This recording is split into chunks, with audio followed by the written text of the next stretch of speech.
Bismillahirrahmanirrahim. Assalamualaikum warahmatullahi wabarakatuh. Di sini izinkan kami mempresentasikan sebuah PPT yang bertemakan komunikasi data dan jaringan. Di sini kami dari kelompok 4 beranggotakan Bagas Pradipa, yaitu saya sendiri, Farhan Haidar Septianto, dan Ridwan Abdul Hakim. Yang pertama itu kita membahas komunikasi data. Komunikasi data adalah proses pengiriman dan penerimaan data atau informasi dari dua atau lebih device, alat seperti komputer atau laptop, printer, dan alat komunikasi lain yang terhubung dalam sebuah jaringan, baik lokal maupun yang luas seperti internet. Dalam komunikasi data itu ada yang namanya gabungan dua teknik yang berbeda, yaitu perpaduan teknik komunikasi dan pengelolaan data. Komunikasi umum antara manusia dengan manusia menggunakan alat atau tidak. Komunikasi data antar komputer, perangkat yang lain ada PDA, printer, HP. Terus juga komunikasi terjadi kalau ada sumber dan ada data tujuan. Jadi yang baru saya sebutkan ini adalah poin-poin dari komunikasi data. Ada juga data yang dikirim adalah informasi yang berbentuk bit dalam bentuk 0 dan 1. Untuk data itu sendiri adalah fakta atau bagian dari fakta yang mengandung arti yang dihubungkan dengan kenyataan, simbol-simbol. Data analog diperoleh dari nilai-nilai yang bersifat continuous dalam beberapa interval. Contohnya ada suara, video. Data digital didapat dari nilai-nilai yang diskrit, contohnya itu teks. Informasi adalah data yang diolah menjadi bentuk yang lebih berguna dan lebih berarti bagi penerima. Dia menggambarkan suatu kejadian-kejadian yang bersifat fakta yang digunakan untuk pengambilan kesimpulan. Dalam komunikasi data juga ada beberapa komponen. Yang pertama itu adalah pengirim, perangkat yang mengirimkan sebuah data atau suatu data. Ada penerima, perangkat yang menerima data, dan juga ada data, informasi yang akan dikomunikasikan. Ada media pengiriman, media atau perantara yang digunakan untuk melakukan pengiriman data. Yang terakhir ada protokol, aturan-aturan yang berfungsi sebagai penyelaras hubungan. Jenis komunikasi data. Ada dua buah jenis komunikasi data yang dapat dibedakan sesuai media penghubungnya, yaitu yang pertama adalah melalui alat atau device, menggunakan media kabel dan nirkabel sebagai jalur akses.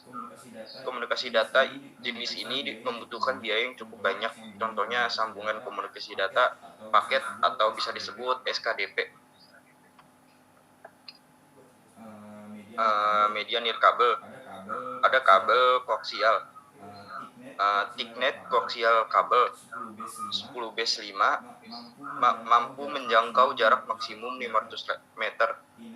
Thicknet koaksial kabel 10 base 2 mampu menghubungkan jaringan dengan jarak maksimum 200 meter, tetapi direkomendasikan agar untuk maksimum 180 meter saja. Ada juga namanya kabel serat optik atau fibra optik, memiliki keuntungan dengan tingkatan dan bandwidth yang tinggi, ukuran dan berat yang kecil, memiliki degradasi rendah, serta keamanan data yang tinggi. Ada juga media nirkabel, contohnya ada microwave, gelombang radio yang menggunakan frekuensi tinggi. Antara pengirim dan penerima harus berada pada suatu garis lurus atau garis pandang untuk dapat berkomunikasi dengan baik. Oleh karena itu, microwave dapat disebut juga sebagai transmisi garis pandang. Ada juga namanya gelombang radio, menyampaikan informasi melalui udara, contohnya handphone. Ada namanya infrared, menyampaikan informasi dengan menggunakan gelombang ultra tinggi. Konfigurasi jalur komunikasi merupakan bagaimana cara perangkat-perangkat yang hendak berkomunikasi dihubungkan. Ada point-to-point, menghubungkan hanya dua buah perangkat komputer yang hendak berkomunikasi. Ada multi-point yang menghubungkan lebih dari dua buah perangkat komputer yang ingin berkomunikasi. Untuk materi yang akan dibahas pada saat ini akan dilanjutkan oleh teman saya.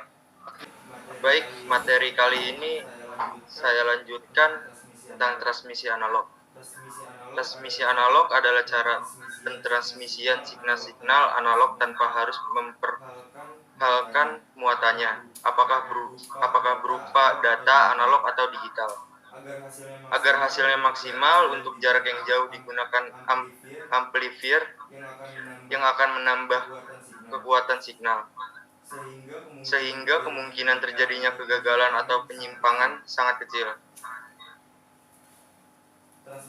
Transmisi digital adalah kebalikan dari transmisi analog, yaitu cara pentransmisian signal-signal digital dengan memperhatikan muatannya, apakah berupa data digital atau analog. Untuk jarak yang jauh digunakan repeater yang akan memulihkan signal yang lemah, sehingga tidak terjadi kegagalan atau penyimpangan. Jaringan komputer adalah suatu himpunan interkoneksi sejumlah komputer. Dua buah komputer atau lebih dikatakan terhubung apabila keduanya dapat saling bertukar informasi. Baik, selanjutnya akan dilanjutkan teman saya. Baik, di sini saya akan menjelaskan tentang manfaat penggunaan internet, yaitu yang pertama, berbagi perangkat keras, yang kedua, berbagi program maupun data, yang ketiga, mendukung kecepatan berkomunikasi, dan yang terakhir, memudahkan pengaksesan informasi. Di sini saya akan menjelaskan tentang jenis-jenis jaringan. Yang pertama itu adalah Personal Area Network atau PAN. Personal Area Network atau PAN terbentuk ketika dua komputer atau lebih ataupun ponsel saling terhubung satu sama lain secara nirkabel dalam jarak pendek. Dan yang kedua itu ada Local Area Network atau LAN.